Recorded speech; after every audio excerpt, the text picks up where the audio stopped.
बिस्मिल्लाहिर्रहमानिर्रहीम अस्सलाम वालेकुम। आज मैं आपको बताऊंगा कि आपने किसी भी टेबल के ऊपर कोई अगर हेडिंग देनी है तो उसको आपने सेंटर में कैसे करना है बिना मर्ज किए। नॉर्मली आप देखें ऐसे अगर हेडिंग देते हैं तो आप इसको ऐसे सिलेक्ट करते हैं और यहाँ से मर्ज एंड सेंटर करते हैं, फिर आपकी हेडिंग सेंटर में आती है। तो हम यहाँ पर एक नया तरीका देखने वाले हैं इसको सेंटर करने का। तो उसके लिए आपने सिंपल करना है कि यहाँ पर आप अपनी कोई भी हेडिंग दे लें। मैं यहाँ पर लिख लेता हूँ EMP.record यानी एम्प्लॉय रिकॉर्ड। ठीक है जी। अब देखिए मैंने ये तो लिखा फर्स्ट सेल में। अब इसको मैंने यहाँ पर बिल्कुल सेंटर में करना है और मैंने मर्ज भी नहीं करना।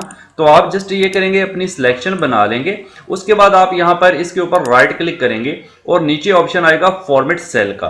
तो फॉर्मेट सेल के अंदर आपने जाना है। उसके बाद आपने यहाँ पर अलाइनमेंट का जो टैब है इसके अंदर जाना है। देन यहां से एक काम करना है, टेक्स्ट अलाइनमेंट जो है हॉरिजॉन्टल के अंदर आपने यहां से ड्रॉप डाउन एरो को क्लिक करके यहां पर इसको कर देना है सेंटर अक्रॉस सिलेक्शन।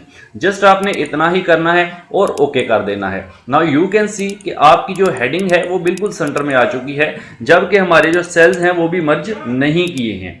तो अगर वीडियो अच्छी लगती है लाइक और शेयर कर दें। Thank you so much.